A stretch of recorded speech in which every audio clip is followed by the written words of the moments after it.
Assalamualaikum warahmatullahi wabarakatuh. Perkenalkan, nama saya Rizman Faisal dengan NPM 211000182. Kali ini saya akan menjelaskan, akan memaparkan resensi yang sudah saya buat, yaitu merupakan resensi jurnal fiksi atau kasus fiksi yang ditulis oleh Lon Fuller dengan judul The Case of the Pelusian Explorers. Jadi, kasus ini menceritakan 5 orang, sebuah tim yang berisikan 5 orang. Mereka adalah sekumpulan orang yang memiliki hobi untuk menjelajahi gua. Suatu waktu mereka menjelajahi suatu gua, dan saat mereka sedang berada dalam gua tersebut terjadi musibah, yaitu terjadinya bencana alam longsor yang menyebabkan pintu dari gua tersebut tertutup oleh bebatuan dan tanah-tanahan karena terjadinya longsor tersebut. Lalu orang-orang yang di luar gua tersebut menyadari akan musibah tersebut, menyadari bahwa ada beberapa orang yang terjebak di dalam gua tersebut. Maka dikerahkanlah 10 orang tim SAR, mungkin ya, 10 orang tim SAR yang membantu untuk menyelamatkan mereka yang terjebak di dalam gua tersebut. Namun naas, saat melakukan penyelamatan, terjadi kembali longsor dan menyebabkan 10 orang yang membantu tersebut meninggal. Nah, lalu akhirnya penyelamatan tetap dilakukan, dan pada hari ke-20 mereka yang berada di dalam itu baru menyadari bahwa mereka memiliki alat untuk melakukan komunikasi dengan orang-orang yang berada di luar gua. Lalu saat itu yang memegang alat tersebut adalah Roger Wetmore. Roger Wetmore akhirnya melakukan kontak kepada orang-orang yang berada di luar gua. Dan saat itu langsunglah dibuat orang-orang di luar gua itu menyadari bahwa ada sinyal, ada komunikasi yang diberikan lewat yang berasal dari dalam gua. Akhirnya mereka menerima pesan tersebut. Akhirnya orang yang di dalam gua dan orang yang di luar gua bisa berkomunikasi. Roger Wetmore akhirnya memberikan pertanyaan. Roger Wetmore memberikan pertanyaan kepada orang-orang yang berada di luar gua. Tim SAR, tim penyelamat yang berada di dalam gua, mempertanyakan bahwa kapan mereka bisa diselamatkan, butuh berapa hari lagi. Sementara saat itu 20 hari sudah berlalu. Dan akhirnya dijelaskanlah oleh tim SAR tersebut bahwa 10 hari ke depan dibutuhkan 10 hari ke depan untuk membebaskan mereka semua. Itu pun di luar terjadinya cuaca hujan gitu ya. Jadi bila mungkin jika hujan turun maka akan memperlambat dan mentambah durasi penyelamatan. Lalu akhirnya setelah itu Roger Wetmore mengajukan kembali pertanyaan, melakukan konsultasi kepada seorang dokter. Maka dia memberikan pertanyaan bahwa ada tidak dokter di luar sana. Lalu dokternya pun menjawab, ada, ini saya merupakan dokter. Akhirnya Roger Wetmore mengajukan pertanyaannya atas nama seluruh tim tentang apakah mereka bisa bertahan dalam 10 hari ke depan dengan kondisi ransum makanan mereka sudah mulai menipis dan perbekalan mereka menipis. Apakah mereka bisa bertahan? Dan ahli medis menjawab, tidak, mereka tidak akan bisa bertahan dengan waktu 10 hari ke depan dengan kondisi kurangnya perbekalan yang sudah menipis. Akhirnya Roger Wetmore mempertanyakan kembali pertanyaan berikutnya. Akhirnya Roger Wetmore memberikan pertanyaan berikutnya, yaitu bagaimana jika kita memakan salah satu dari 5 orang yang ada di dalam sini demi mereka bisa mengupayakan untuk bertahan hidup.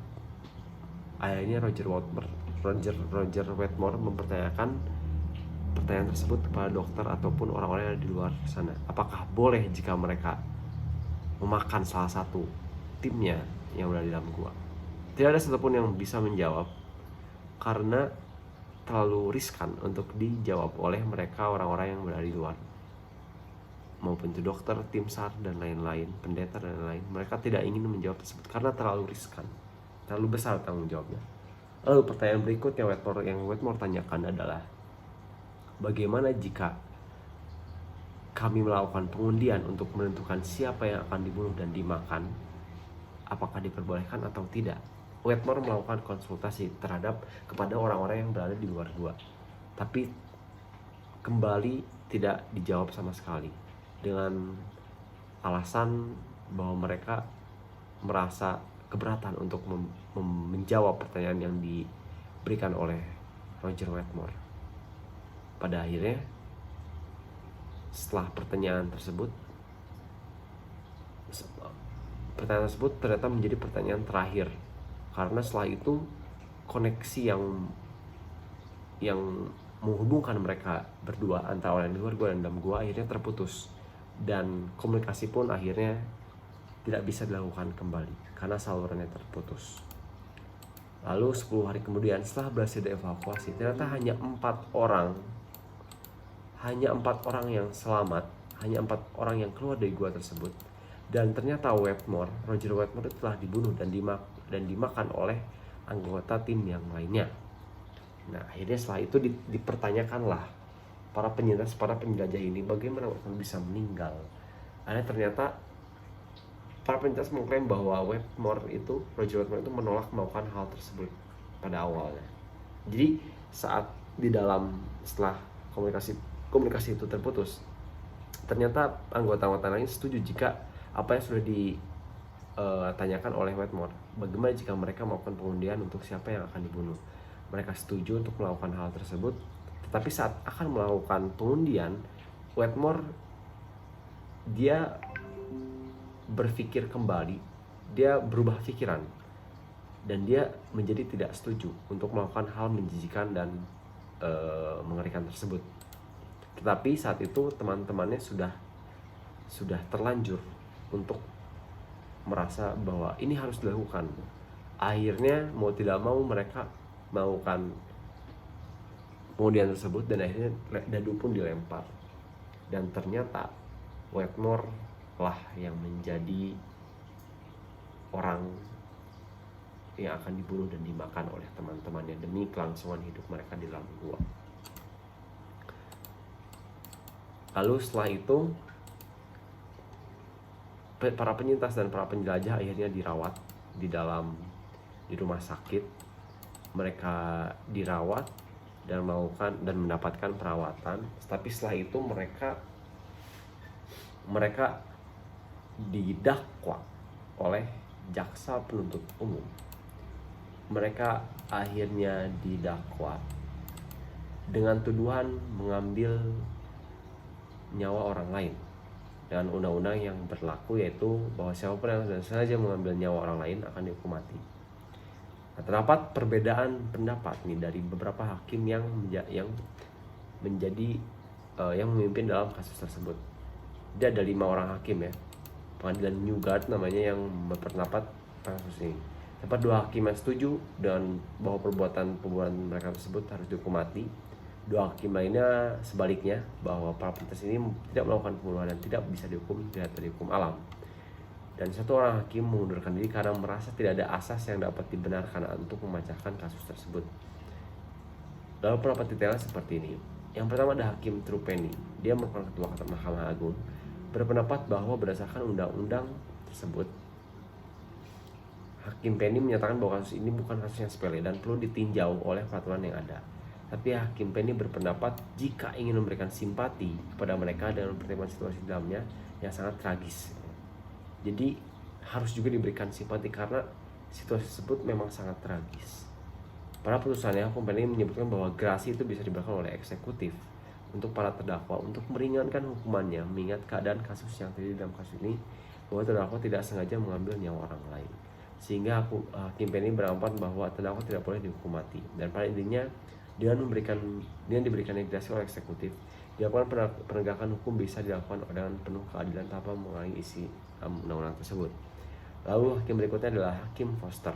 Hakim Foster ini berdasarkan dia hakim yang menganut hukum kodrat, yang menyatakan bahwa kasus ini bukan merupakan kasus pembunuhan seperti yang dikatakan dalam undang-undang, melainkan tindakan pembelaan diri dan upaya bertahan hidup di mana mereka tidak punya pilihan lain untuk menyelamatkan dirinya sendiri.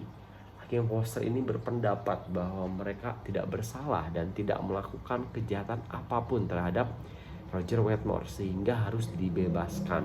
Nah, kejadian yang mereka alami adalah ketidaksengajaan dan merupakan keadaan alam. Menurut Foster, hak hukum yang menyatakan barang siapa yang melindungi orang lain akan dihukum mati harus dikesampingkan terlebih dahulu. Lalu ada hukum Tating, merupakan hakim ketiga yang menentang pendapat hukum Foster, Hakim Foster yang merupakan penganut aliran hukum kodrat. Hakim Tating ini mengatakan bahwa pembunuhan dalam kasus ini merupakan pembunuhan yang sengaja karena para penyintas ini melakukan musyawarah terlebih dahulu siapa orang yang akan menjadi korban, sehingga Hakim Tating berpendapat bahwa tindakan yang dilakukan penyintas tersebut tidak bisa dikatakan sebuah pembelaan diri. Lalu teori hukum kodrat Foster sangat tentang oleh Tating, tapi ia tidak merupakan prinsip-prinsip yang bisa dijadikan dasar ya untuk memutuskan untuk menghukum atau membebaskan terdakwa tersebut. Dan pada akhirnya Hakim Tating mengundurkan diri dari kasus tersebut. Lalu ada Hakim Ken, dia memberikan keputusan bahwa para terdakwa harus diberikan hukuman mati. Berpendapat bahwa ia akan mengarahkan para eksekutif untuk memberikan gerasi atau pengampunan mereka sesuai dengan keinginannya. Tapi menurutnya ketua eksekutif tidak mempunyai hak prerogatif dalam undang-undang. Dan berpendapat dalam kasus ini tidak dapat pengecualian dalam hal pembelaan diri dari para terdakwa. Karena dalam hal pembelaan diri ini hanya termasuk dalam kasus yang melawan ancaman keberadaannya sama sekali, sehingga Ken beranggapan bahwa tindakan tersebut dilakukan dengan sengaja sehingga harus dihukum mati. Udah hakim yang terakhir, yang hakim ini bernama Hakim Handy. Ia berpendapat dan dia memiliki pandangan jika kepala eksekutif tidak mengampuni terdakwa jika memang benar bersalah, sehingga ia menjadi opini publik dan mempublikasikan kasus tersebut kepada masyarakat dan bertanya pendapatnya terkait apa yang harus dilakukan Mahkamah Agung dalam kasus tersebut. Dan 95% masyarakat berpendapat bahwa terdakwa harus diberikan hukuman yang lebih ringan. Nah, jadi dilihat dari 5 putusan hakim tersebut, maka diambillah keputusan bahwa Mahkamah Agung memiliki keyakinan untuk memutuskan agar pelaksanaan hukuman dilakukan pada jam 6 pagi hari Jumat pada tanggal 6 April. Mahkamah Agung juga menyuruh Jaksa Agung untuk melakukan cara apapun agar terdakwa dapat dihukum mati dengan cara digantung. Lalu pendapat saya, hakim seharusnya melihat dalam memandang suatu kasus, dalam memutuskan suatu kasus, hakim perlu mempertimbangkan aspek nurani. Tidak harus mempertimbangkan kepastian dalam sebuah undang-undang, karena setiap kasus itu walaupun unsur-unsurnya memang terbukti, tapi dalam kasus itu juga pasti terdapat alasan pembenar. Nah, alasan pembenar ini menjadi pertimbangan. Alasan pembenar ini menjadi bahan pertimbangan oleh hakim ketika memutuskan. Dan saya juga mengingat ada salah satu ada salah satu pernyataan bahwa hakim itu tidak boleh semata-mata menjadi corong undang-undang. Nah, maksud dari corong undang-undang ini adalah bahwa hakim itu harus menyertakan hati nuraninya dalam memutuskan sebuah perkara, karena keadilan bisa didapatkan dari unsur nurani. Jika hakim hanya mengandalkan kepastian hukum saja atau hakim hanya menjadi corong undang-undang, maka keadilan tidak akan sepenuhnya bisa digapai. Jadi bagi saya, pandangan saya lebih berat kepada pandangan hukum kodrat, yang dimana memang kondisi yang dialami oleh para terdakwa ini, para penyintas ini merupakan kondisi yang lain gitu. Dan mereka pun untuk masalah tidak terpenuhnya unsur mengancam kehidupan atau mengancam nyawa mereka sebenarnya ada, karena dengan tidak dilakukannya pengundian, dengan tidak dilakukannya pengundian untuk memakan salah satu atau membunuh salah satu dari mereka, maka hidup mereka akan terancam. Semua hidup mereka akan terancam meninggal jika tidak ada makanan dan tidak melakukan pembunuhan dan memakan orang yang dibunuh tersebut. Jadi sekian dari saya, mohon maaf bila banyak kekurangan karena kesempurnaan hanya dimiliki oleh Tuhan. Assalamualaikum warahmatullahi wabarakatuh.